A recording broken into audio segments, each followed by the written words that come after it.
Hello, my name is Claire and I am 11 years old. I'm here to talk with you about the death penalty.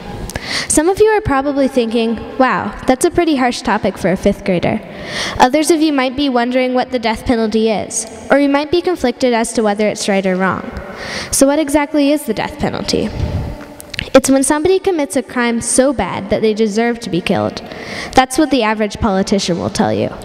If you ask me, I'll tell you that it's when somebody makes a bad decision in their lives and never gets a second chance to live their life to the fullest. Nearly 25 years ago, my mother signed up through an anti-death row organization to get a victim of the death penalty as a pen pal. She got matched with Sergio, a death row victim in California. Every year, regardless whether I send him anything or not, Sergio writes me a birthday card. These are homemade cards that he really put some time into.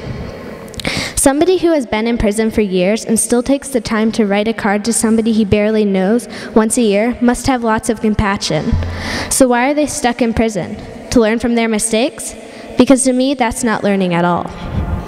By the time I got to researching, the information I found varied from depressing to grotesque to even hopeful. Like the fact that in 2004, the Caribbean, Africa, and Asia all used the death penalty for ordinary crimes. That same year, the US and China used capital punishment most frequently in the world. That's right, the United States of America, land of the free, home of the brave, killed the most people for their bad decisions just 8 years ago. So let's back off a little bit and look at the rest of the world. Sure, there's definitely some improvement going on. Since 1976, more than 3 countries a year have abolished the death row.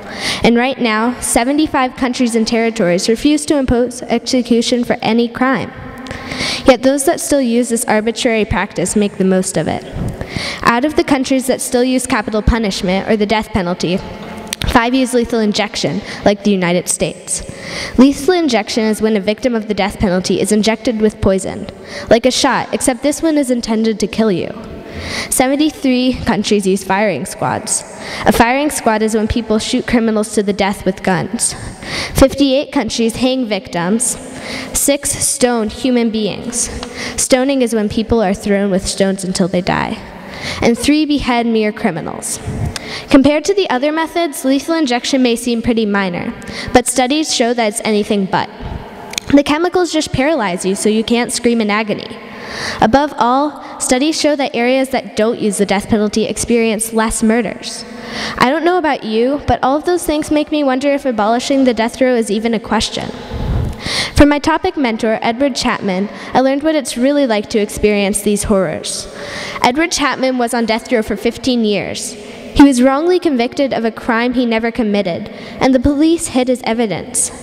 This remarkable man witnessed many deaths, many of people he really knew. You've all probably heard somebody say the phrase, "I'm only human," before. What they mean is that people make mistakes and bad decisions, and I don't think death row victims are any different. But after all of this talk about abolishing the death penalty, you may be asking yourself, wouldn't it be dangerous to let death row victims loose that aren't in the position of my friend Sergio? Well, I've thought that question through, and I don't think that problems are too large to solve with basic skills that we learn at an early age, like talking things out.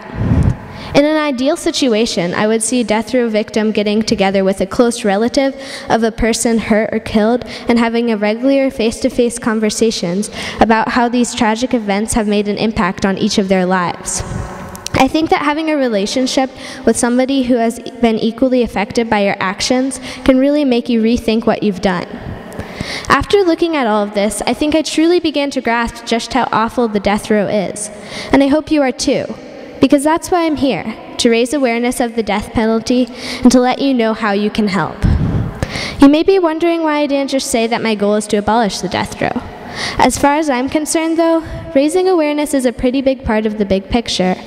Unfortunately, the death penalty seems to be one of those things that we tend to push out of our minds.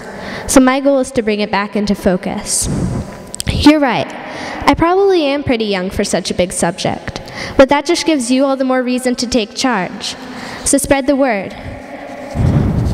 Write to a politician, and maybe even find a pen pal on death row, like my mom. Anything you can do to make a difference. If you'd like to learn more about Edward Chapman, join me during the intermission to watch a short video. Thank you for your time today.